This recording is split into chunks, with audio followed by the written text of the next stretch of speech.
Olá, eu sou a Mari Magalhães. Hoje é véspera de Natal. Eu estou gravando esse vídeo aqui da cozinha da minha casa. Já preparei um cacau gelado para me acompanhar. E por ser véspera de Natal, a data que lembramos e comemoramos o nascimento de Jesus, eu senti de falar sobre Jesus e o Sagrado Feminino, uma aula especial de Natal. Então sejam bem-vindas e bem-vindos. 4 sinais de que com o nascimento de Jesus, o feminino foi visto, sentido e honrado pelo próprio Deus. A base bíblica para essa aula são 4 versículos. O Evangelho de João, capítulo 1, versículo 14, e o Verbo se fez carne. O livro do profeta Isaías, capítulo 7, versículo 14, eis que a virgem ficará grávida e dará à luz um filho. Ele será chamado Emanuel, que significa Deus conosco. O Evangelho de Lucas, capítulo 1, versículo 35, o Espírito Santo descerá sobre ti, e o poder do Altíssimo te cobrirá com a sua sombra. Por isso também o que nascer será chamado Santo, Filho de Deus. Disse então Maria: eis aqui a serva do Senhor, cumpra-se em mim segundo a tua palavra. Evangelho de Lucas, capítulo 1, versículo 38. Os 4 sinais de que o sagrado feminino foi honrado com o nascimento de Jesus. O Verbo se fez carne. O Verbo é o próprio Deus, o Criador, o Todo, que encarnou na Terra num corpo humano, que foi Jesus. E como o próprio Deus poderoso, ele poderia ter encarnado, ter vindo para a Terra como Jesus, cumprido essa missão de diversas maneiras, mas ele escolheu vir por uma mulher, pelo nascimento. Então, o primeiro sinal é o útero. O útero como vaso que gestou o Verbo. Para Jesus nascer, o Verbo encarnar, precisou passar pelo útero da mãe. O útero, principal símbolo do sagrado feminino, também está relacionado com a terra, a escuridão, a semente debaixo da terra, dentro da terra, onde é escuro e úmido, recebe toda a nutrição e força que precisa para brotar. Assim como nós dentro do útero da nossa mãe, escuro e úmido, recebendo nutrição para nascer. Nesse ponto observamos nitidamente a relação entre o espírito e a matéria. Para o espírito encarnar, ele precisou de um útero. Ele precisou da terra, esse elemento terra, né? Esse simbolismo da terra como útero. E é interessante também perceber que até o próprio Deus, Criador, o Verbo, não gosto de falar Criador, o dono da criação, o todo, o Verbo, se sujeitou ao tempo da natureza, ao tempo da gestação, não apressando sua encarnação. Então, o próprio Deus, o Verbo, para encarnar na Terra, ele passou pelo tempo da natureza. Isso parece uma coisa óbvia, simples, mas não é.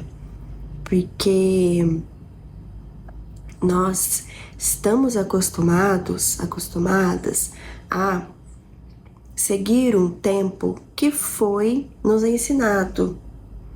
que foi instalado, que é um calendário, um relógio. Mas o tempo real do universo é o tempo da natureza. É o tempo que cada planeta demora para fazer a sua órbita, é o tempo de cada estação do ano, é o tempo de uma semente brotar, crescer e dar seus frutos, e o tempo da gestação. Então, essa parte confirma que esse é o tempo da natureza é o tempo real. A gente segue um calendário, a gente segue um relógio, porque a gente está vivendo em um sistema. A gente precisa pontuar, agendar as coisas, igual o Natal, por exemplo, tem os feriados, tem a agenda, mas que esse tempo não seja o nosso ancoramento, seja apenas uma ferramenta da gente lidar com a sociedade, com o sistema. Porque se a gente fixar nesse tempo, isso gera muita ansiedade, gera depressão, gera pânico, gera muitas coisas mentais e emocionais. E às vezes a gente quer as coisas para ontem, quer que as coisas aconteçam rápido, a gente pensa que está atrasado na vida, mas é porque a gente esquece de viver o verdadeiro tempo da natureza, que inclusive o próprio Deus se sujeitou a esse tempo da natureza, que foi passar pela gestação. E para concluir essa etapa, que é o primeiro sinal, o nascimento de Jesus, como todo nascimento, teve sangue, dor, placenta, contrações, parto, puerpério, amamentação, que é o que nos leva ao próximo ponto. Mas antes de seguir o próximo ponto, é muito romantizado e espiritualizado o nascimento de Jesus, que a gente não para pensar como foi esse parto, que teve dor, que teve contração, que foi um parto como outros partos, que teve sangue, que teve vulnerabilidade, tanto de Jesus era um neném, teve vulnerabilidade de Maria, teve puerpério. E sem romantizar e sem espiritualizar demais, a gente precisa olhar para a parte física, material, para a parte terrestre desse nascimento, porque isso foi a conexão entre Deus e a Terra. Ele passar para esse plano, ele teve que atravessar a ponte do parto. Ele teve que entrar no útero e atravessar a ponte do parto. O espírito precisa do corpo. Sem o corpo, o verbo não se materializa. O espírito precisa da terra para cumprir o seu propósito. E agora vamos para o segundo sinal de que o nascimento de Jesus honrou o sagrado feminino.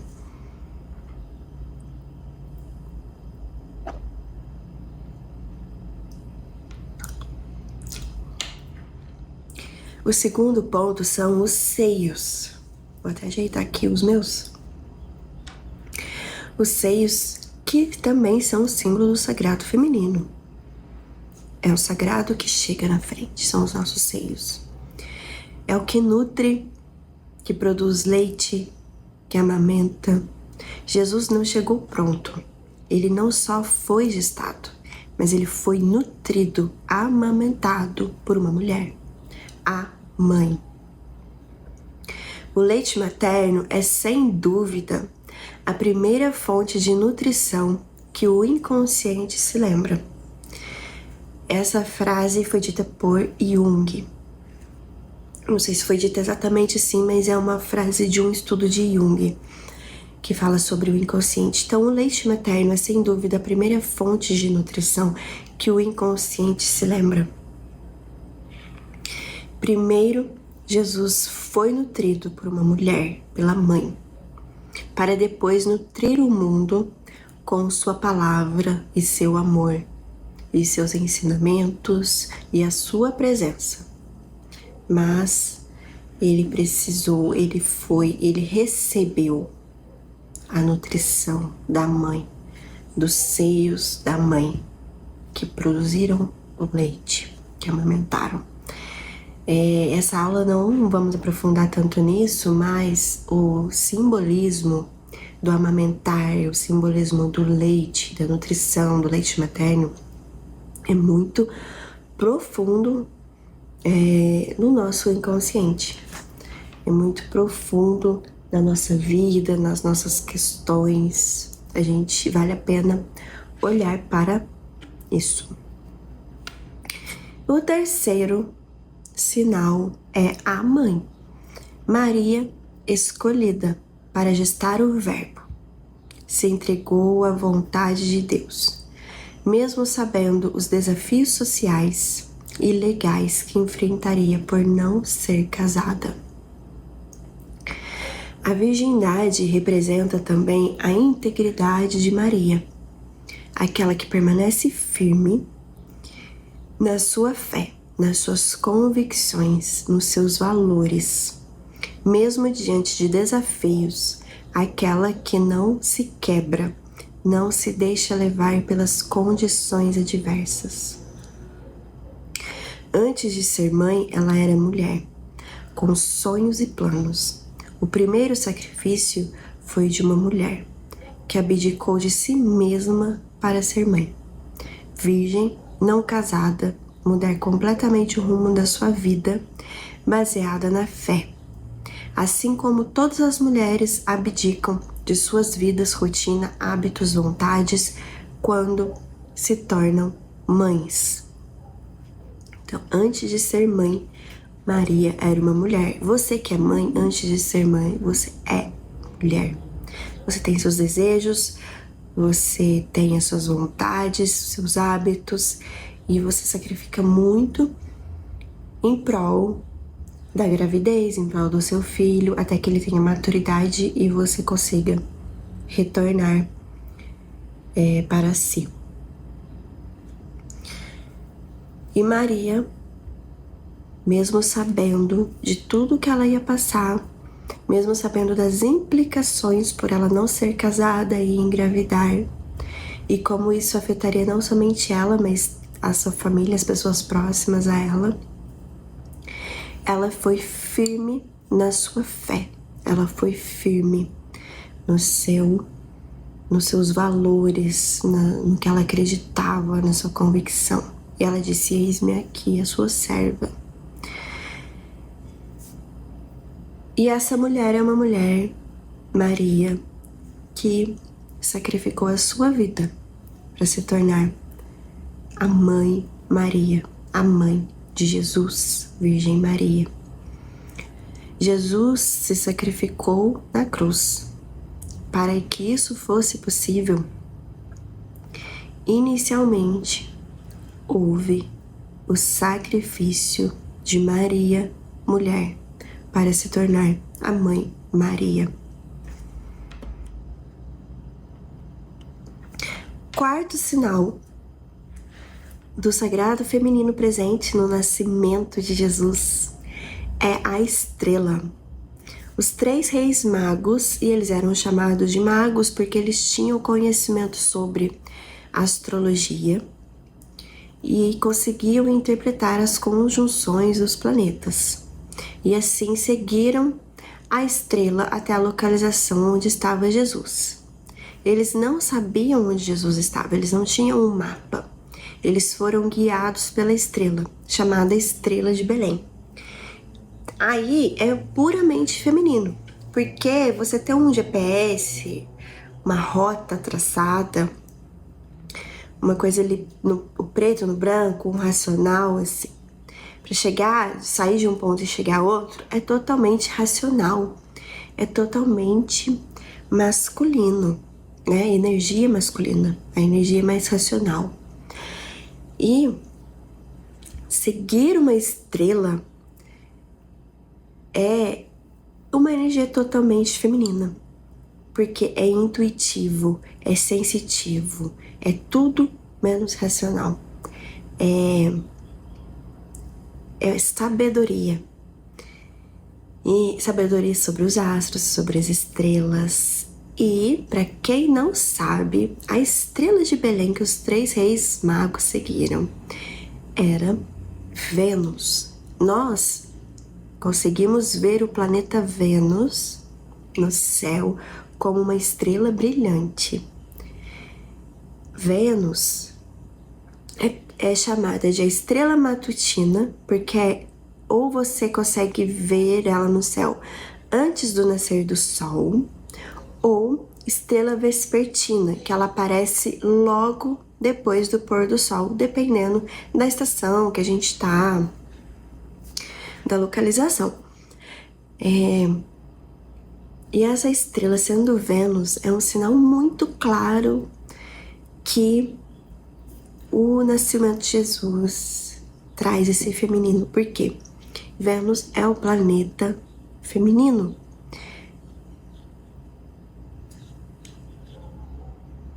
Vênus é o planeta feminino.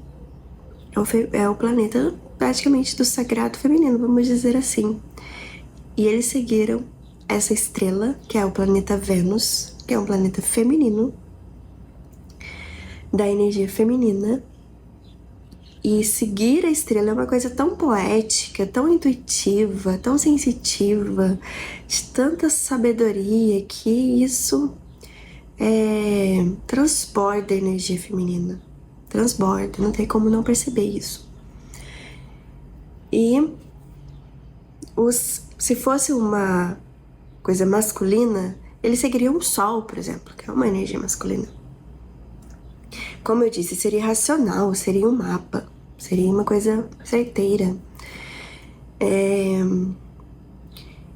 E os 3 reis magos levaram ouro, incenso, mirra, que são presentes que costumavam dar para a realeza, reconhecendo que Jesus veio para ser rei. Só que eles não encontraram Jesus em seu trono, já sendo rei, eles encontraram o menino Jesus no colo da mãe, um bebê no colo de uma mulher, que é a sua mãe. Ou seja, a estrela não guiou os 3 reis magos para um rei. Ele guiou os 3 reis magos para uma mulher. O feminino guiou os reis para uma mulher. O feminino guiou para o feminino. E no colo dessa mulher, dessa mãe, estava Jesus, que viria a reinar futuramente. E esses são 4 sinais de que o nascimento de Jesus honrou o sagrado feminino, pois o Natal é uma data representativa do nascimento de Jesus. Mas, como um bônus, eu ainda vou acrescentar com algumas ideias, alguns fatos que mostraram que Jesus veio para curar, veio para expandir a consciência, veio para ensinar. Jesus foi um verdadeiro mestre. E ele veio também para abrir caminho para as mulheres. Então, agora passamos esses 4 sinais de que o nascimento de Jesus honrou o sagrado feminino.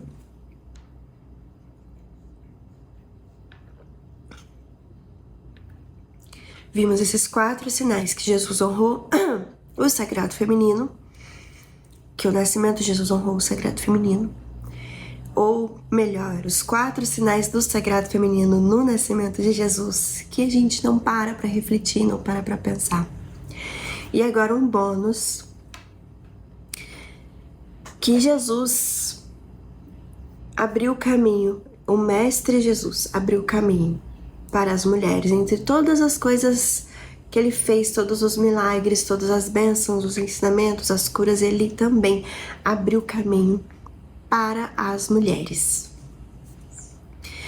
Então Jesus viveu numa cultura profundamente patriarcal, onde as mulheres eram tratadas como o mundo com sua palavra e seu amor, e seus ensinamentos e a sua presença.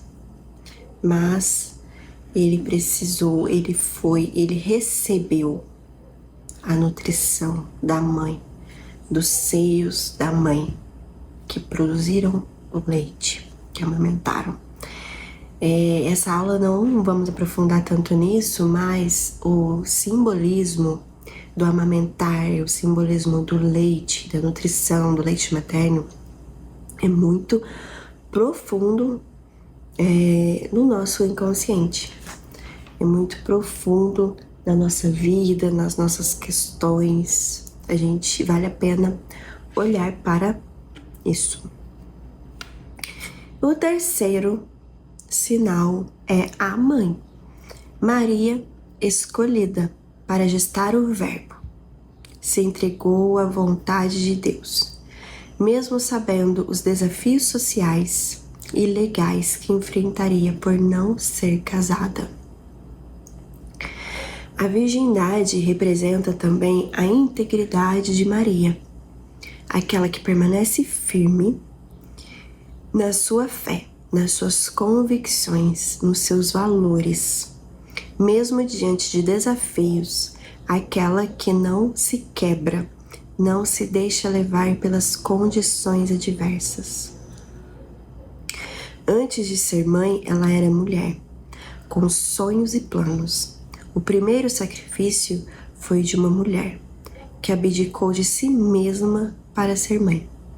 Virgem, não casada, mudar completamente o rumo da sua vida, baseada na fé. Assim como todas as mulheres abdicam de suas vidas, rotina, hábitos, vontades, quando se tornam mães. Então, antes de ser mãe, Maria era uma mulher. Você que é mãe, antes de ser mãe, você é mulher. Você tem seus desejos, você tem as suas vontades, seus hábitos, e você sacrifica muito em prol da gravidez, em prol do seu filho, até que ele tenha maturidade e você consiga retornar para si. E Maria, mesmo sabendo de tudo que ela ia passar, mesmo sabendo das implicações por ela não ser casada e engravidar, e como isso afetaria não somente ela, mas a sua família, as pessoas próximas a ela, ela foi firme na sua fé, ela foi firme nos seus valores, no que ela acreditava, na sua convicção. E ela disse: eis-me aqui, a sua serva. E essa mulher é uma mulher, Maria, que sacrificou a sua vida para se tornar a mãe Maria, a mãe de Jesus, Virgem Maria. Jesus se sacrificou na cruz.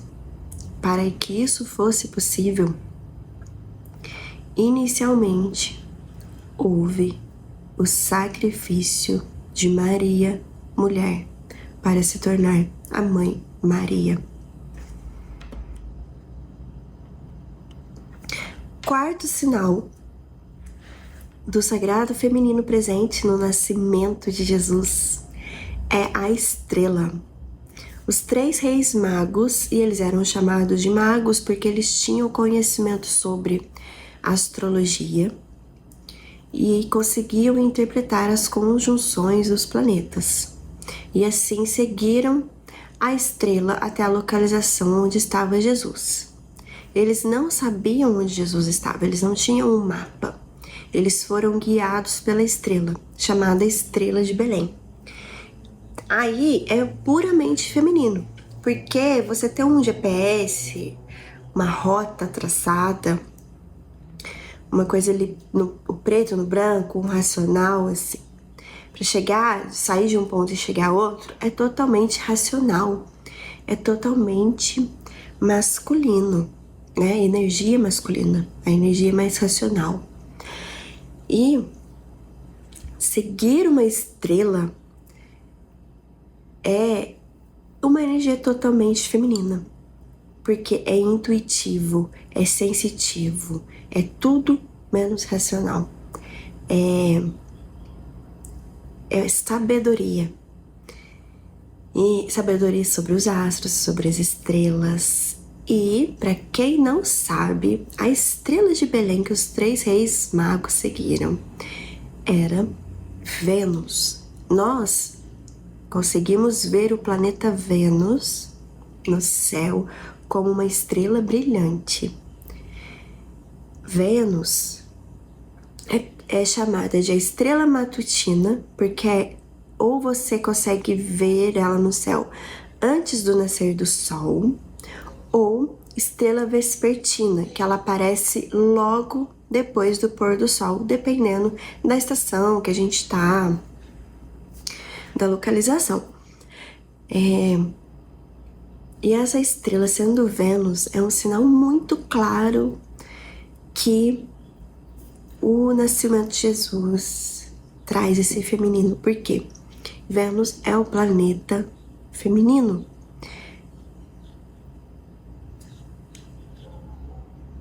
Vênus é o planeta feminino. É o planeta praticamente do sagrado feminino, vamos dizer assim. E eles seguiram essa estrela, que é o planeta Vênus, que é um planeta feminino, da energia feminina. E seguir a estrela é uma coisa tão poética, tão intuitiva, tão sensitiva, de tanta sabedoria, que isso transborda a energia feminina. Transborda, não tem como não perceber isso. E se fosse uma coisa masculina, eles seguiriam o Sol, por exemplo, que é uma energia masculina. Como eu disse, seria racional, seria um mapa, seria uma coisa certeira. E os 3 reis magos levaram ouro, incenso, mirra, que são presentes que costumavam dar para a realeza, reconhecendo que Jesus veio para ser rei. Só que eles não encontraram Jesus em seu trono, já sendo rei, eles encontraram o menino Jesus no colo da mãe, um bebê no colo de uma mulher, que é a sua mãe. Ou seja, a estrela não guiou os 3 reis magos para um rei. Ele guiou os 3 reis magos para uma mulher. O feminino guiou os reis para uma mulher. O feminino guiou para o feminino. E no colo dessa mulher, dessa mãe, estava Jesus, que viria a reinar futuramente. E esses são 4 sinais de que o nascimento de Jesus honrou o sagrado feminino, pois o Natal é uma data representativa do nascimento de Jesus. Mas, como um bônus, eu ainda vou acrescentar com algumas ideias, alguns fatos que mostraram que Jesus veio para curar, veio para expandir a consciência, veio para ensinar. Jesus foi um verdadeiro mestre. E ele veio também para abrir caminho para as mulheres. Então, agora passamos esses 4 sinais de que o nascimento de Jesus honrou o sagrado feminino, ou melhor, os 4 sinais do sagrado feminino no nascimento de Jesus, que a gente não para refletir, não para pensar. E agora um bônus, que Jesus abriu o caminho, o Mestre Jesus abriu o caminho para as mulheres. Entre todas as coisas que ele fez, todos os milagres, todas as bênçãos, os ensinamentos, as curas, ele também abriu o caminho para as mulheres. Então, Jesus viveu numa cultura profundamente patriarcal, onde as mulheres eram tratadas como propriedade à margem da sociedade. Jesus rompeu barreiras sociais,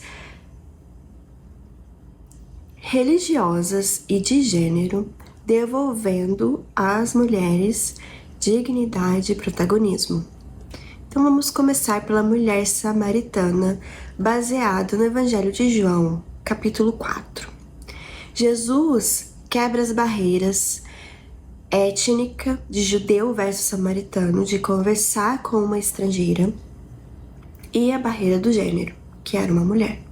Ele escolheu uma mulher com uma história de vida complexa. A mulher samaritana, ela já teve 5 maridos e estava com o 6º homem, e esse não era seu esposo. Então ela vivia mesmo às margens da sociedade. E Jesus encontrou com ela no poço, conversou com ela, uma estrangeira, uma mulher, sozinha num poço, que é simbolismo também de ancestralidade. E ele revelou para ela pela primeira vez de forma clara que ele era o Messias. E ela se tornou a primeira anunciadora pública da sua mensagem, de que Jesus era o Messias. Jesus já tinha feito vários milagres, mas ele nunca tinha... A primeira vez que ele se declarou, eu sou o Messias, foi para essa mulher, e tornou ela uma anunciadora da presença dele como Messias. E não foi por acaso, ele fez isso exatamente para quebrar as barreiras e abrir caminhos para as mulheres, pois essa mulher é lembrada até hoje, não pelos 5 maridos, mas por ser anunciadora de Jesus, ser a primeira pessoa a receber essa mensagem de forma clara de que Jesus era o Messias. Vamos falar de Maria e Marta. No Evangelho de Lucas, também no capítulo 10. Quando Maria se senta aos pés para ouvir Jesus, que era uma posição reservada aos discípulos homens, Marta reclama das tarefas domésticas, porque Maria sentou para ouvir Jesus e Marta ficou fazendo as tarefas sozinhas. E Jesus defende a Maria. Ele legitima o direito da mulher ao aprendizado. Quando ele defende a Maria e ele fala para Marta, não tem um versículo aqui, mas ele fala para Marta mais ou menos assim: vocês terão tarefas domésticas a vida inteira para fazer, mas vocês não terão a minha presença para sempre aqui. Então é melhor que sente-se e ouça a minha mensagem, a minha palavra. E convidou Marta para se sentar também. Ele disse, não repreenda Maria por ela estar aqui, escolhendo. Ela sabe que é importante ouvir a palavra, aproveitar a presença de Jesus. E com isso, ele legitima o direito da mulher ao aprendizado espiritual e à escuta do sagrado. Ele dá um lugar para as mulheres para aprender sobre o sagrado, para aprender, receber, ouvir as pregações, afirmando que a presença dela ali não era inadequada, mas era essencial. E vamos falar também sobre a mulher com fluxo de sangue, que está no Evangelho de Lucas, capítulo 8. Sempre me emociono com essa passagem da mulher, mulher com fluxo de sangue. Ela, há 12 anos, estava com sangramento. Naquela época, as mulheres menstruadas eram consideradas impuras, não podiam tocar em outras pessoas e também não podiam ser tocadas, então elas tinham que ficar excluídas. Ela não estava apenas menstruada, era uma patologia, obviamente, porque 12 anos com sangramento. Mas mesmo assim era considerada impura. E essa mulher fica sabendo que Jesus estava ali na multidão, na cidade que ela estava, e ela tinha essa consciência, porque ela também acreditava que ela estava impura. Ela tinha essa consciência de que se ela tocasse em Jesus, ela ia torná-lo impuro. Ela imaginava, não era uma consciência, ela imaginava isso. Ela acreditava nisso. E ela pensou, se eu só tocar na roupa dele, na veste dele, eu vou ser curada. Não preciso tocar nele, não preciso que ele toque em mim. E ela tinha tamanha fé que ela pensava assim, só dela relar, encostar na veste de Jesus, ela seria curada. E ela se enfiou no meio da multidão e foi atrás de Jesus e tocou nas vestes dele. E ela foi curada na mesma hora. E Jesus parou e falou assim, alguém me tocou. E os discípulos, mestre, tá todo mundo te tocando, você está no meio de uma multidão. E ele falou assim, não, alguém me tocou, porque de mim saiu poder, de mim saiu cura. E aí ele falou com aquela mulher. Ele viu, né, ficou sabendo que era ela, tal. Só que ele não a repreendeu, ele não brigou com ela, ele não chamou a atenção dela, ele não ficou bravo com ela. Ele a chamou publicamente de filha. E Jesus não apenas curou o seu corpo, mas devolve a ela dignidade, voz e pertencimento à comunidade. Então, essa passagem é muito linda pela fé daquela mulher e pela cura que ela teve. E porque foi um ensinamento de que a mulher que todo mundo chamava de impura, e até ela mesma acreditava que ela era impura, Jesus não a repreendeu, Jesus a chamou filha, a sua fé te salvou. E isso mostra Jesus acolhendo acolhimento para as mulheres. A próxima mulher que vamos falar é a mulher adúltera, que os homens levaram a mulher diante de Jesus e falando, nas escrituras está falando que a pessoa encontrada em adultério deveria ser apedrejada. E aí Jesus fala, essa é uma passagem muito conhecida, né? Tá em João, no Evangelho de João, capítulo 8. E Jesus fala assim, aquele que não tem pecado que atire a primeira pedra. E aí, a começar dos mais velhos para os mais jovens, um a um, foi se retirando. E nesse momento, Jesus ele não se colocou acima da mulher adúltera como um juiz, julgando ela. Ele se colocou como ao lado dela, como protetor dela. E ele disse, vai, eu também não te condeno. E ele não condena ela não porque ele tinha pecados, porque os outros não condenaram, porque Jesus falou que não tem pecado que atire a primeira pedra. Jesus não condenou ela. Jesus era o único que poderia ter condenado, porque ele era puro, sem pecados. Mas ele não a condenou. Ele não a condenou por amor, por graça, por misericórdia. E ele veio ensinar, como mestre, ele veio ensinar que nós mulheres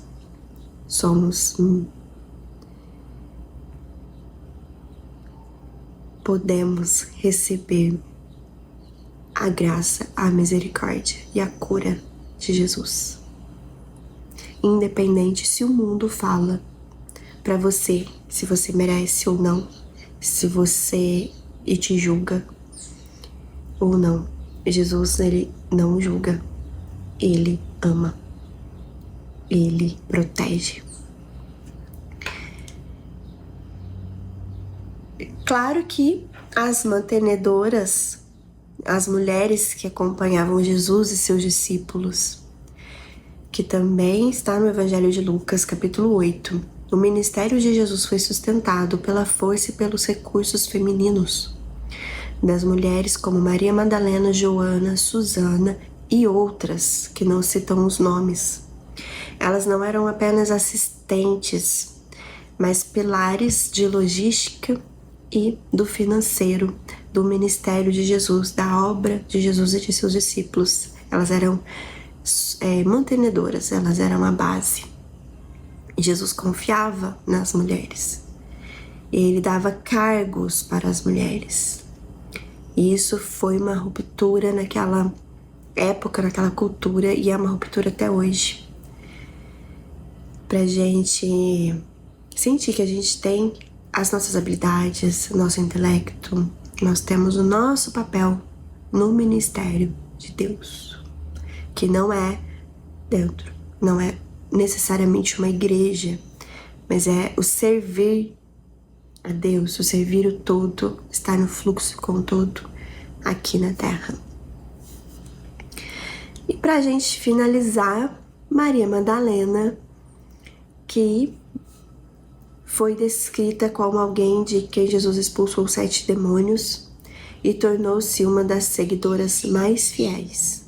Ela foi guardiã da presença, ela caminhou com Jesus do início ao fim, provando que a devoção e a liderança feminina eram a base daquele movimento, daquele ministério. O anúncio da ressurreição, que está em Mateus capítulo 28 e João capítulo 20, o evento mais crucial da fé cristã, foi confiado primeiro a uma mulher. Em um tempo em que o testemunho feminino não tinha valor legal, Jesus ressuscitado, ele apareceu pela primeira vez para Maria Madalena. E ele a enviou para dar as boas novas, para dar a notícia da sua ressurreição aos homens, aos discípulos, às outras pessoas. E assim ela se tornou apóstola dos apóstolos, selando o papel da mulher como a mensageira primordial da vida. Claro que para falar de Maria Madalena a gente precisa de um curso completo, né? Aqui são comentários para a gente refletir nesse Natal sobre o sagrado feminino no nascimento e no ministério de Jesus Cristo. E aqui a gente encerra esse ciclo, porque a gente começa falando de que o feminino foi essencial para descer o verbo se fazer carne, o próprio Deus encarnar como Jesus na terra. Ou seja, o feminino foi uma ponte, foi o que trouxe o nosso Mestre Jesus para a terra. E na sua ressurreição, uma mulher se torna aquela que dá as boas novas, trazendo ao feminino esse papel de a mulher como mensageira primordial da vida. Então é a ponte aqui traz a vida e a mensageira primordial da vida. Você percebe como esses dois pontos se encaixam e como isso é lindo? Isso é abençoado. Nós, mulheres, somos abençoadas. Não é porque masculinizaram, colocaram dogmas e regras na espiritualidade, na própria vida de Jesus, nos próprios ensinamentos de Jesus, tornando isso masculinizado demais, excluindo as mulheres do ministério, da obra de Jesus. Não é porque isso foi feito pela sociedade que nós não somos abençoadas, nós somos abençoadas. Jesus honrou o sagrado feminino desde o seu nascimento até a sua ressurreição e abriu caminhos para as mulheres, abriu caminhos para o sagrado feminino. E a mensagem dele, as palavras dele para as mulheres são palavras inexoráveis, são palavras inquestionáveis e são palavras que não passam com o tempo, pois ele mesmo disse: passarão o céu e a terra, mas as minhas palavras não passarão. E nós, mulheres, somos, sim, abençoadas e pertencentes ao ministério de Jesus. Não digo o ministério como uma religião, mas o servir aqui na terra. E que neste Natal você possa receber o menino Jesus, agradecer o menino Jesus com a consciência de que ele veio para iluminar o sagrado feminino. E assim, eu me despeço desejando um Feliz Natal para você, para a sua família, para aqueles que estão sozinhos nesse momento, para aqueles que estão de luto nesse momento, porque precisamos perceber que nem todas as famílias estão em pura festa, muitas famílias estão em luto, muitas famílias estão em tristeza. Então, a todos que estejam em júbilo e aqueles que estejam em recolhimento, eu desejo um Feliz Natal, que a luz de Jesus ilumine e que o sagrado feminino acenda neste Natal, na sua vida e na sua casa.